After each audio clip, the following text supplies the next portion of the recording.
your first reactions to what you've heard Donald Trump do? And I want to pose that question. Is it now Russian oil versus a US free trade agreement? What do you believe is in India's interest?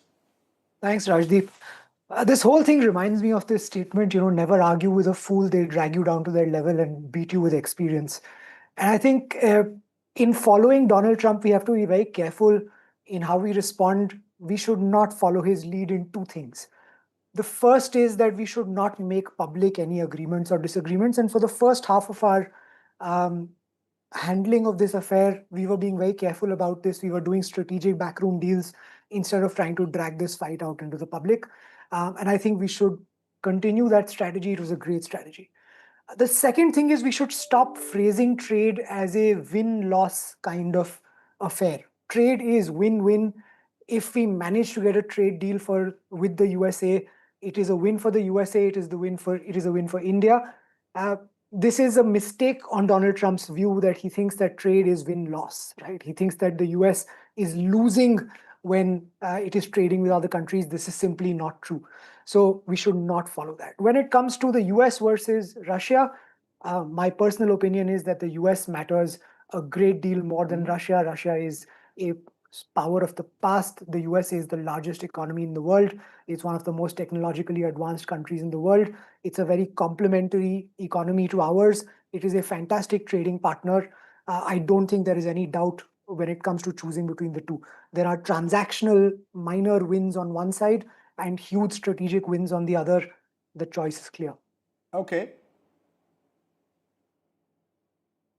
the choice, that's an interesting argument to take forward, William Buter. Do you believe it's as stark as that India should be focusing more on managing its relationship with the US, hopefully working towards a trade agreement, rather than getting caught up in its oil transactions with Russia, and therefore the choice in that sense is Donald Trump pushing India to make that choice? And is that a choice that should be made, choosing the United States and a trade deal with the US over importing relatively cheap oil from the Russians? I think it is a very easy choice, actually. Yes, Russian oil is cheaper than alternative sources of oil that are available from the Middle East especially, but there's no doubt that India could profitably refine and re-export oil that does not come from Russia.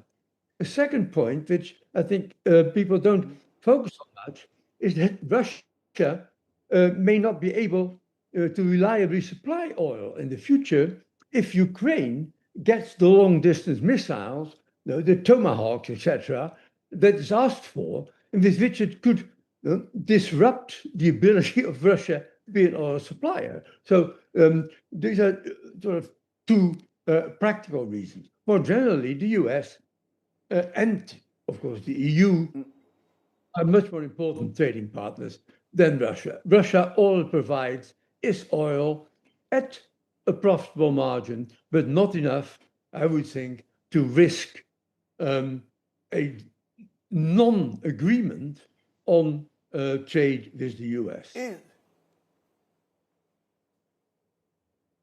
Let me get in Alexander Slater, MD Capstone from Washington, D.C. Your views, Alexander, is that a choice that Donald Trump is pushing India to make, and should India hold off in its national interest? According to you, at the moment, our figures show we import about 35% of our oil basket through Russia, but we are diversifying. Is it in India's interest, you believe, to diversify our oil basket?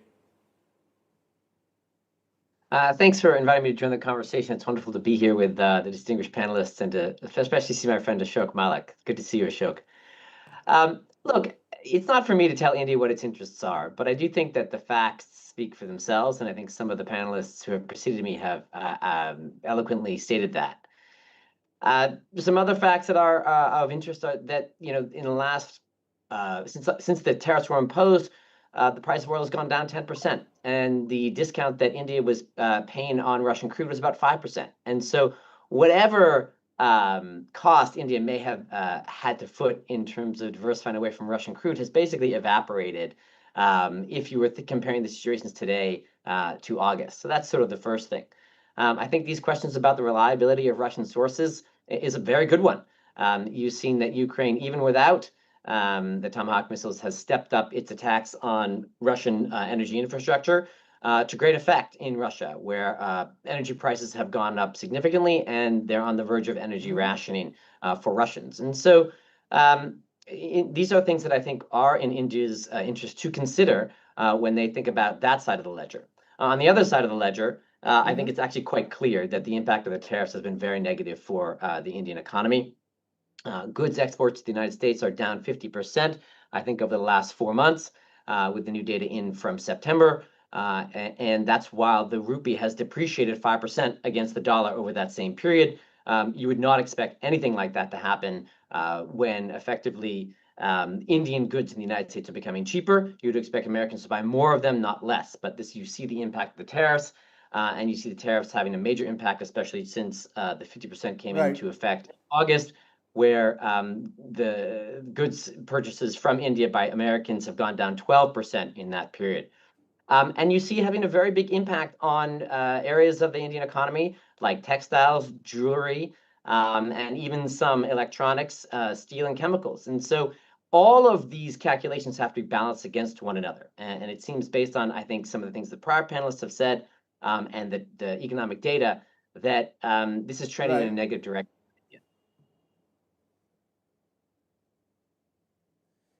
Just let me put that before I come to you, Ashok, in some stark terms for our viewers.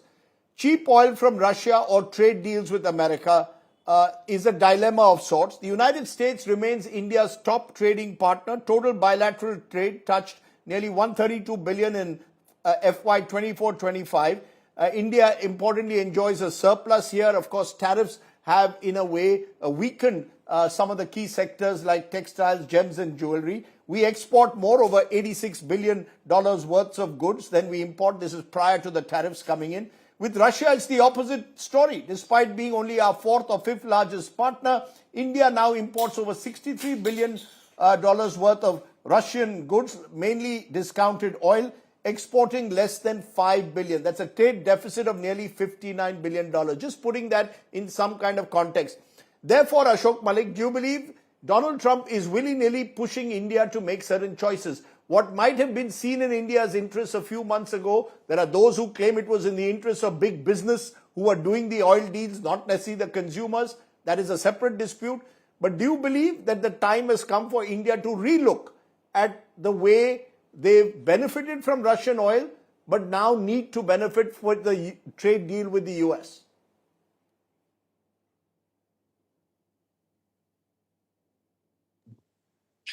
You're on mute, Ashok. Here. One, India You're needs. Yes, India needs the trade deal with the US. India also needs reasonably priced energy. There is no binary choice here. India needs both.